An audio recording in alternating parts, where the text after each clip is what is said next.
नमस्कार प्यारे बच्चों, कैसे हैं आप सब? आप सब अच्छे ही होंगे। आज का पाठ हम एक मज़ेदार खेल से शुरू करते हैं। खेल है पहेलियाँ बूझना। बच्चों, आप सब पहेलियाँ तो खूब बूझते होंगे। हमारी नानी, दादी और घर के बड़े सदस्यों को भी पहेलियाँ बूझने में बड़ा मज़ा आता है। पहेलियों में छुपी हुई वस्तुओं का हम नाम बताते हैं। यदि कोई व्यक्ति पहेलियाँ नहीं बूझ पाता है तो फिर हम लोग को खूब हंसी आती है और हम लोग भी उसमें मज़ा लेते हैं। आज हम जो पहेलियाँ पूछेंगे उनमें कुछ पक्षियों के नाम छुपे हुए हैं।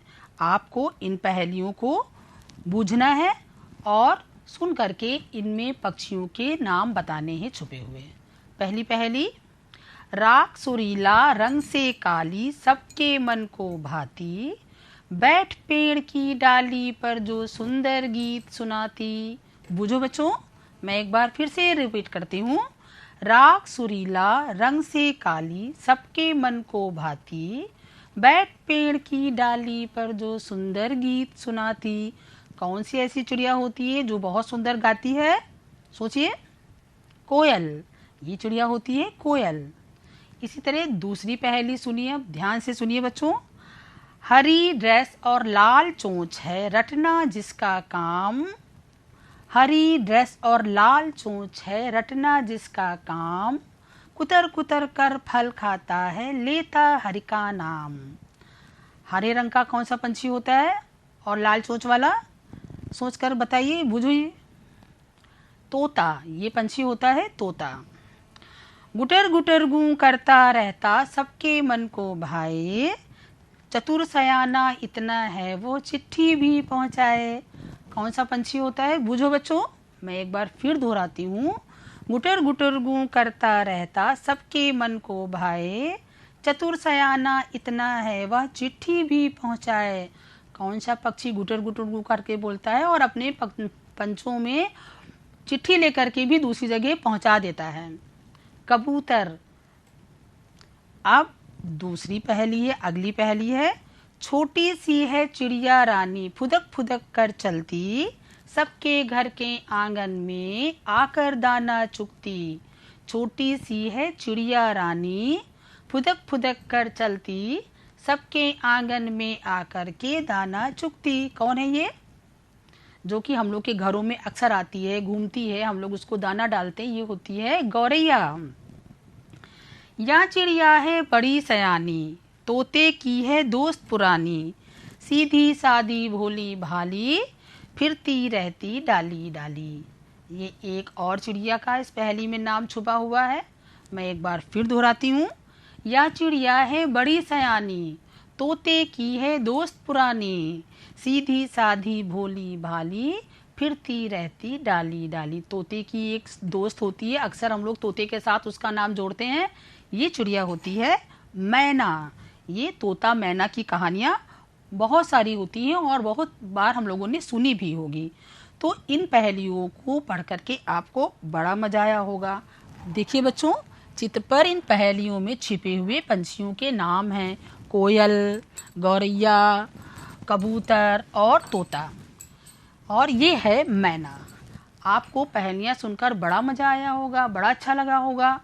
तो अब आज का हमारा पाठ इसी प्रकार की एक छोटी सी चिड़िया मैना की कहानी है। और हम सब ये कहानी हमारे पाठ्य पुस्तक कलरव भाग 4 के पाठ 2 में है। इस कहानी का शीर्षक है प्यासी मैना। तो बच्चों, हो जाइए तैयार अच्छी सी कहानी सुनने के लिए। मैं आपको ये प्यासी मैना की कहानी सुनाती हूँ। बच्चों, एक बहुत बड़ा सा बगीचा था। बगीचे का मतलब आप समझते हैं, जिसमें बहुत सारे छायादार पेड़ लगे होते हैं, जैसे नीम का पेड़, आम का पेड़, पीपल का पेड़ आदि। इस प्रकार के वृक्ष लगे होते जिनमें छाया होती है और फल भी होता है। देखिए, नीम का पेड़ इस प्रकार का होता है, जो कि आप लोगों ने कई बार देखा होगा। ये है आम का पेड़। आम के पेड़ में आम लगते हैं। ये फलदार भी होता है और छायादार भी होता है। इसका फल भी मीठा होता है और इसमें छाया भी खूब होती है। पीपल का पेड़, ये है पीपल का वृक्ष। पीपल का वृक्ष भी बहुत बड़ा सा होता है, इसमें बहुत घनी छाया होती है और इस पीपल के वृक्ष से अनेक लाभ भी हैं। तो उस बगीचे में बहुत सारे इस प्रकार के छायादार पेड़ लगे हुए थे, फलदार वृक्ष थे। उसी में एक नीम का पेड़ था। उस नीम के खोखल में एक मैना रहती थी। खोखल मतलब जो बड़े बड़े वृक्ष होते हैं, जो बड़े बड़े पेड़ होते हैं, उनके तने में अक्सर खोखला भाग हो जाता है। इस खोखले भाग में चिड़िया या दूसरे जीव जंतु आकर के रहने लगते हैं। आप चित्र में देखिए, ये खोखल है, नीम का खोखल है, इसमें ये मैना रह रही है। तो नीम के खोखल में मैना रहा करती थी। उसी बगीचे में एक नल लगा हुआ था। ये देखिए नल लगा हुआ है। उस नल में जो है वो आकर के वो पानी पीती थी। आकर के चिड़िया जो थी मैना नल से पानी पीती थी, बगीचे में अपना दाना चुगती थी, आराम से रह रही थी, बड़ी कोई तकलीफ नहीं थी। एक बार गर्मियों के दिन थे, बहुत तेज़ गर्मी पड़ रही थी। मैना को बहुत तेज़ से प्यास लगी। मैना उड़कर नल के पास गई, लेकिन ये क्या, नल तो बिल्कुल सूखा था, नल के पास कहीं कोई पानी नहीं था। अब मैना को बड़ी तेज़ प्यास लगी, सोचने लगी अब मैं क्या करूं। ये सोचकर वो पास के आम के पेड़ पर बैठ गई। आम के पेड़ पर एक तोता बैठा हुआ था। वो तोते के पास गई और बोली, भैया मुझे बहुत तेज़ से प्यास लगी है, मैं पानी पीने कहाँ जाऊँ। तोते ने कहा, बहन पास में ही एक जामुन का पेड़ है। इस जामुन के पेड़ के नीचे एक घड़ा रखा रहता है और उस घड़े में पानी होता है। चलो हम लोग घड़े में चलकर पानी पी लेते हैं। फिर तोता और मैना दोनों लोग उस घड़े के पास में गए, लेकिन घड़ा भी बिल्कुल सूखा हुआ था, घड़े के पास भी पानी नहीं था। अब तो मैना और भी ज़्यादा दुखी हो गई, बोली अब क्या करूं, अब तो मैं बहुत परेशान हूँ। तभी उसने देखा कि जामुन के पेड़ के ऊपर एक कबूतर बैठा हुआ था। मैना ने सोचा कि चलो भाई कबूतर से भी पूछ लेते हैं, वही बता देगा कि पानी कहाँ रखा हुआ है। कबूतर से उसने पूछा, कबूतर भाई मैं पानी कहाँ से पीऊँ, नल भी सूखा, घड़ा भी सूखा और मुझे बहुत तेज़ प्यास लग रही, गर्मी भी लग रही है। बच्चों, गर्मियों के दिनों में यदि प्यास लगी होती है तो कितनी उलझन होती है, सभी लोग हम लोग जानते हैं। कबूतर ने कहा कि बहन ऐसा करते हैं, उसने एक लाल ईंटों वाले मकान की ओर इशारा किया। उसने कहा देखो वो दूर एक लाल ईंटों वाला मकान है, ये लाल ईंटों वाला मकान है, यहाँ पर चलते हैं हम लोग और यहाँ पर चल करके हम लोग पानी पी लेते हैं चल करके। और वहाँ पर एक आदमी है जो अपने आंगन में रोज़ाना कपड़े धोता है। जब वो कपड़े धोता है तो फर्श की दरारों में पानी भर जाता है। दरारें मतलब समझते हैं बेटा, जब कोई चीज़ चिटक जाती है, जैसे दीवार चटक गई तो दीवार में दरार हो गई, फर्श चटक गई तो फर्श में दरार हो गई। उन्होंने कहा चलो हम लोग चल के उस आंगन में पानी पी लेते हैं, उस लाल ईंटों वाले मकान के आंगन में। अब कितने पक्षी हो गए? 3, तोता, मैना और कबूतर। वो तीनों उस मकान के आंगन में पहुंचते हैं जाकर। लेकिन जब मकान के आंगन में पहुंचे तो उन्होंने देखा कि जो है वो आदमी कपड़े धो करके जा चुका है। गर्मी बहुत तेज़ थी, धूप बहुत तेज़ थी, जिसके कारण दरारों में भरा हुआ पानी भी सूख गया। अब तो बड़ी परेशानी, अब उनको पानी नहीं मिला, बड़े परेशान हो गए। मैना तो पहले से ही प्यासी थी, साथ साथ में उसके दोस्त भी परेशान हो गए, उन्हें भी अब पानी पीने की ज़रूरत थी। अब तो बड़े परेशान। उन्होंने कहा चलो चलकर ढूंढते हैं, कहीं तो पानी मिलेगा। अब गर्मियों में वो तीनों पंछी उड़ चले।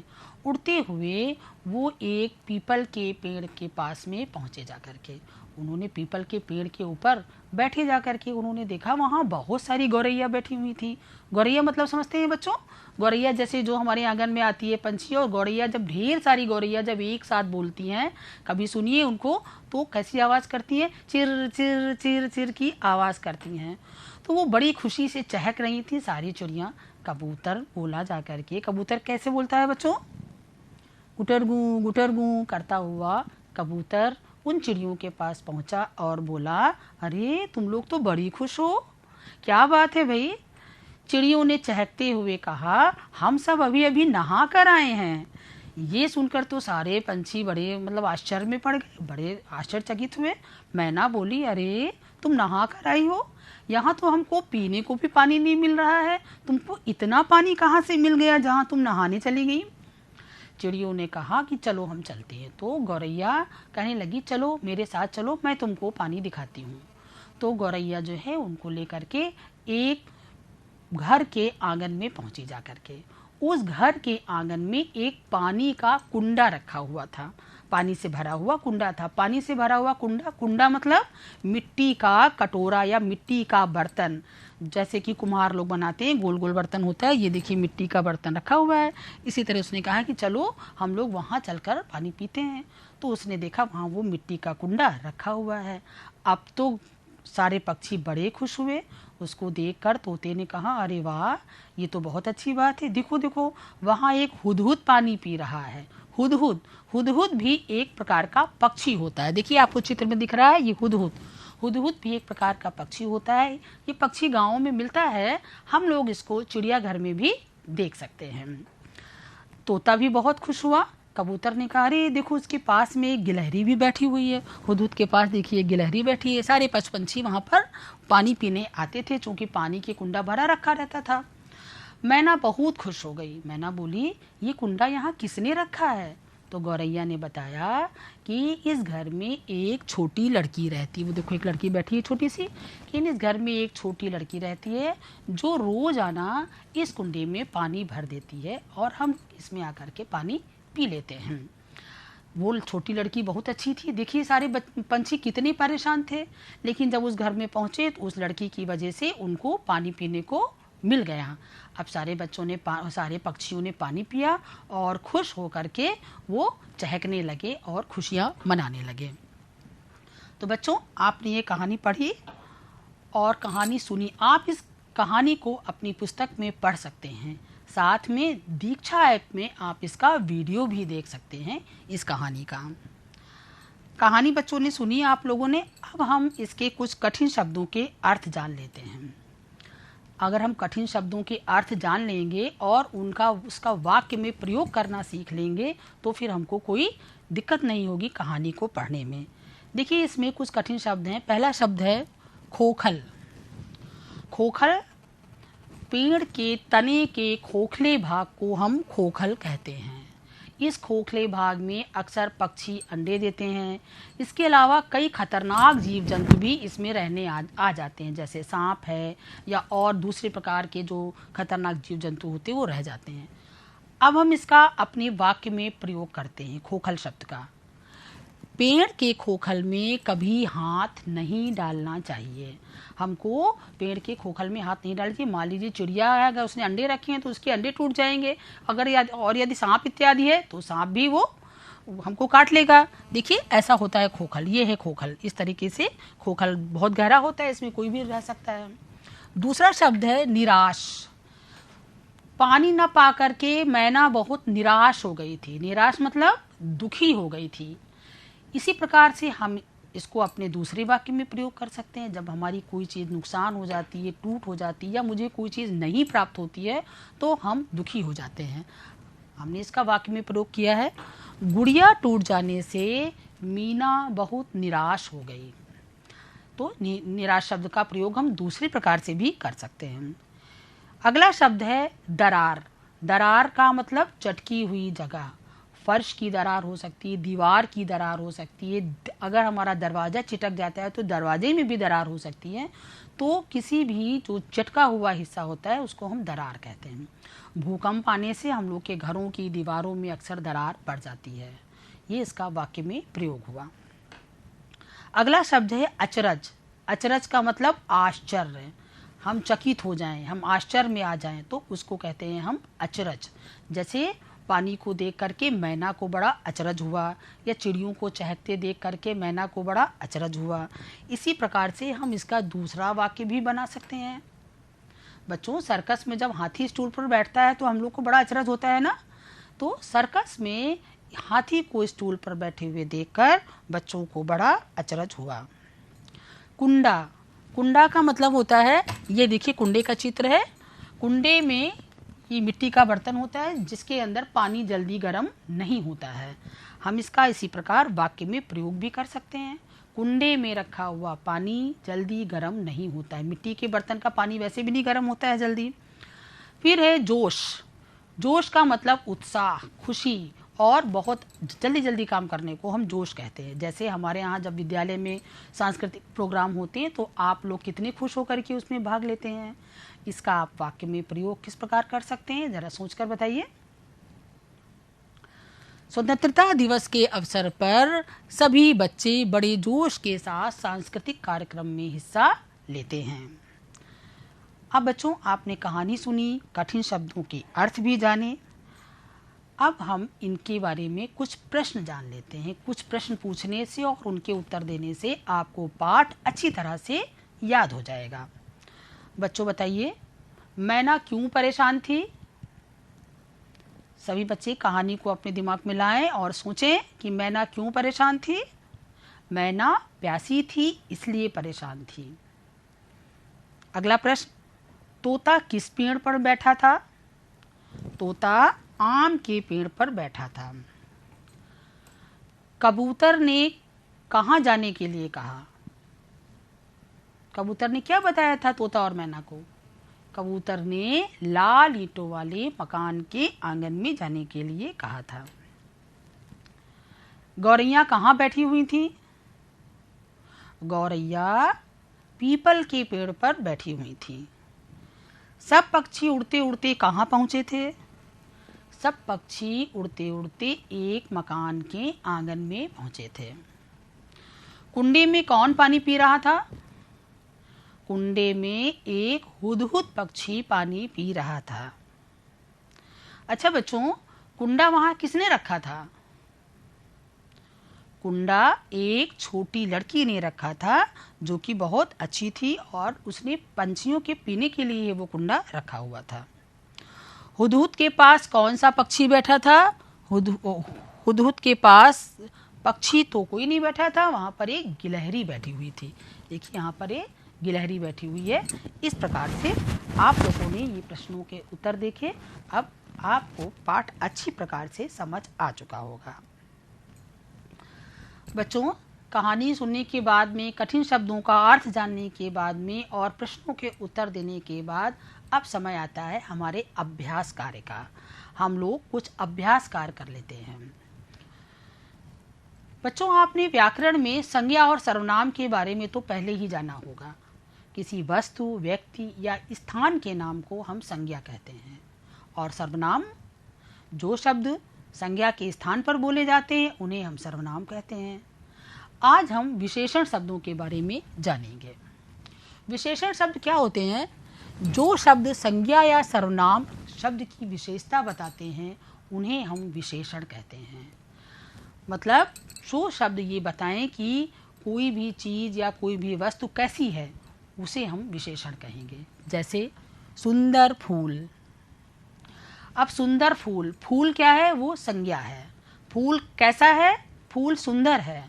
तो सुंदर शब्द जो है वो फूल के बारे में हमको बता रहा है, तो ये सुंदर शब्द विशेषण हुआ। इसी प्रकार हम लाल फूल, सुंदर फूल, नीला फूल, सफ़ेद फूल, हम जो भी कहेंगे वो फूल की विशेषता बताएगा, इस कारण वो विशेषण शब्द हो जाएगा। बड़ा मकान, जैसे हमने कहा कि बड़ा मकान, मकान कैसा है? बड़ा मकान है। बड़ा शब्द जो है वो मकान की विशेषता बता रहा है। छोटा मकान भी हो सकता है, रंग बिरंगा मकान भी हो सकता है, रंगीन मकान भी हो सकता है।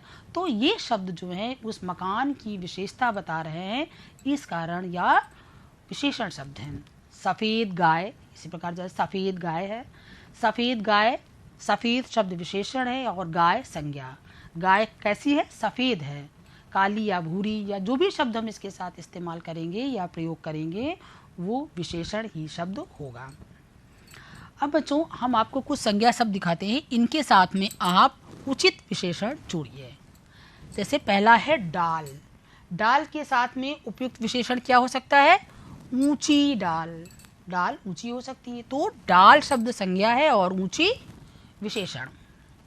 पत्ते, पत्ते के साथ में हमने जोड़ा है हरे पत्ते। सूखे पत्ते भी हो सकते हैं, तो इसके ये पत्ता है, इस पत्ते के आगे हरे पत्ते लिखा हुआ है, लेकिन आप अपने अनुसार कोई भी विशेषण जोड़ सकते हैं, सूखे पत्ते, हरे पत्ते या जो भी हो।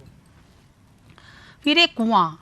कुआं के साथ में हम कौन से विशेषण लगाएंगे? गहरा। गहरा कुआं। अगला शब्द है रोटी। रोटी के साथ में विशेषण जोड़िए, अपने हिसाब से कोई भी विशेषण आप जोड़ सकते हैं। सोचिए बच्चों, इसमें तो हमने लिखा है ताजी रोटी, लेकिन बासी रोटी, सूखी रोटी, गरम रोटी, कुछ भी जोड़ सकते हैं। रोटी के साथ में हम विशेषण जोड़ सकते हैं। इसी प्रकार से अनेक विशेषण शब्द आपके इस पाठ में भी आए हैं। जैसे मैना कैसी थी? प्यासी, तो प्यासी मैना, मैना के साथ में हमने प्यासी शब्द जोड़ा तो वो हमको प्यासी शब्द विशेषण है और मैना संज्ञा। रंग बिरंगे फूल, आपके इस पाठ में एक बार आया है रंग बिरंगे फूल। फूल कैसे थे? रंग बिरंगे, तो रंग बिरंगे जो हैं वो विशेषण है और फूल संज्ञा शब्द है। इसी प्रकार से आप अनेक प्रकार की संज्ञाओं के साथ में विशेषण जोड़ सकते हैं। तो आशा करती हूँ बच्चों आपको विशेषण अब अच्छी प्रकार से समझ में आ गया होगा और आपने समझ लिया होगा। बच्चों, हमने इस कहानी में देखा इसमें कई पक्षी आपस में बात कर रहे हैं। कबूतर है, तोता, मैना और गौरैया, ये सब आपस में बातें कर रहे हैं। हम लोग भी आपस में बातें करते हैं, जब कई दोस्त होते हैं या कई लोग बैठते हैं तो आपस में हम बातें करते हैं। दो या दो से अधिक लोगों की आपसी बातचीत को हम वार्तालाप कहते हैं। जैसे जब कई लोग बातें कर रहे हो तो हम कहेंगे ये सब वार्तालाप कर रहे हैं। तो दो या दो से अधिक लोगों की आपसी बात को हम वार्तालाप कहते हैं। वार्तालाप करते समय हमारे मन के भाव जैसे क्रोध, निराशा, दुख, सुख आदि हमारे बोलने के अलग अलग तरीकों से प्रकट होते हैं। मतलब जब हम बातचीत कर रहे होते हैं तो जैसे हमारे मन का भाव होगा वैसे ही हम उसी स्टाइल में, उसी तरीके से, उसी ढंग से उस वाक्य को बोलते हैं। उदाहरण के लिए जैसे एक साधारण सा वाक्य है, अरे तुमने ये क्या कर दिया। केवल ये वाक्य लिखा है साधारण सा, अरे तुमने यह क्या कर दिया। अब हम इसको अलग अलग तरीके से बोल करके देख सकते हैं। मान लीजिए हम गुस्से में हैं और किसी को डांट रहे हैं। आपके छोटे भाई ने कोई गलती कर दी है और आप उसको डांट रहे हैं, तो आप उसको कैसे बोलेंगे? अरे तुमने ये क्या कर दिया, बहुत तेज गुस्से में डांटते हुए बोलेंगे। दूसरी बात, मान लीजिए हम आश्चर्य से भरे हुए हैं और बहुत हमको देख करके कोई चीज़ देख करके हम आश्चर्य आ गया, हमको अचरज हो रहा है, तो हम कैसे बोलेंगे? अरे तुमने ये क्या कर दिया। तो हम इस वाक्य को इस प्रकार से बोलेंगे। फिर मान लीजिए हम दुख हैं, हमारे में निराशा भरी हो, हम बड़े परेशान हैं और हम उसको देख करके हमको बड़ा खराब लगा किसी चीज़ को देख करके, तो हम कहेंगे अरे तुमने ये क्या कर दिया। तो इस एक वाक्य को हम अलग अलग तरीके से अपने वार्तालाप में अपने मन के भाव के अनुसार बोल सकते हैं। इसे हम कहते हैं वार्तालाप। इसी प्रकार से आपकी कहानी में भी पक्षियों के वार्तालाप के अलग अलग तरीके हैं। इसमें कुछ तरीके दिए गए हैं और इनको आप बोल करके दिखाइए। पहला वाक्य है, भाई मुझे बड़े जोर की प्यास लगी है। इस वाक्य को देखिए कि भाई मुझे बड़े जोर की प्यास लगी है। ये वाक्य किसने कहा है और किससे कहा है? ये वाक्य मैना ने तोते से कहा है। और जब मैना ने तोते से कहा तो उस समय मैना को बहुत तेज की प्यास लगी हुई थी।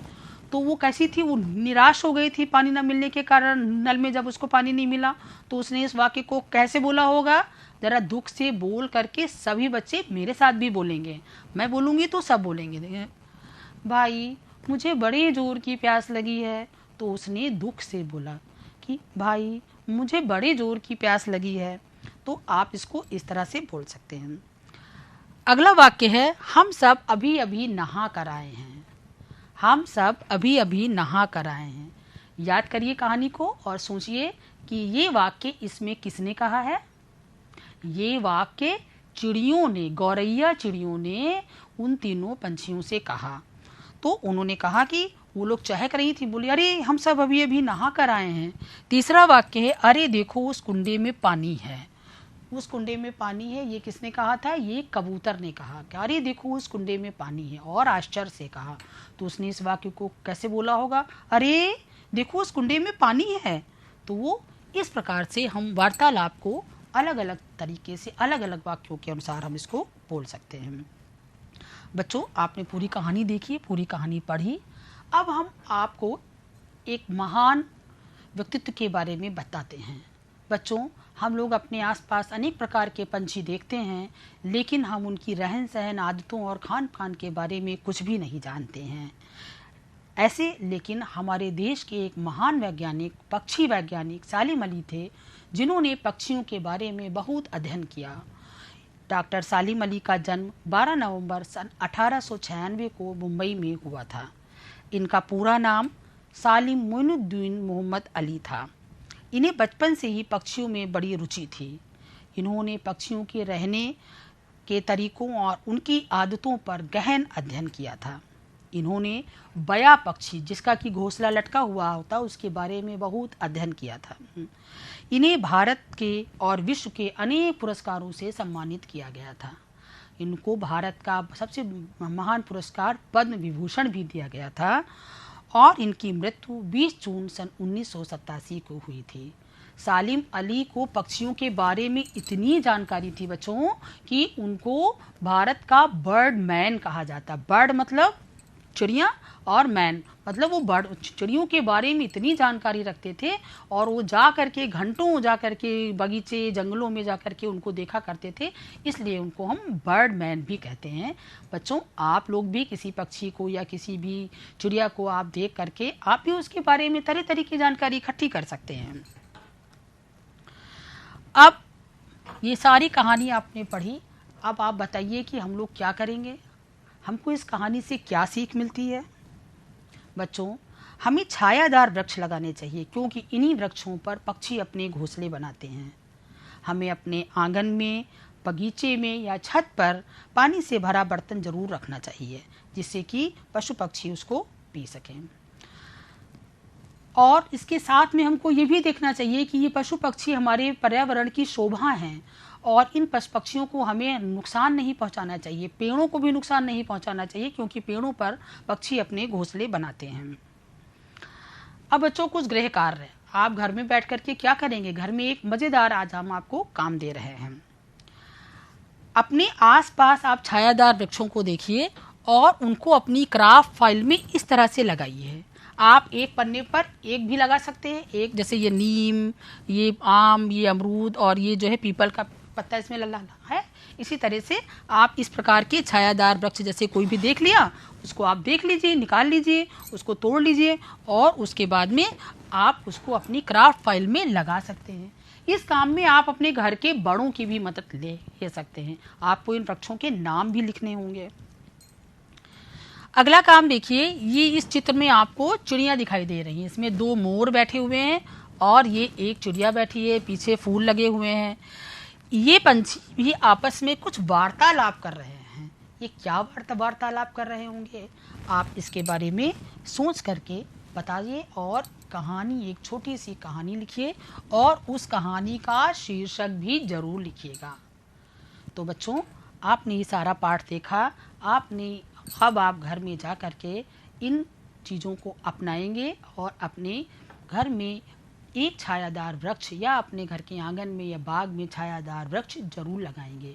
पशु पंछियों के लिए हम पानी भी जरूर रखेंगे। धन्यवाद बच्चों।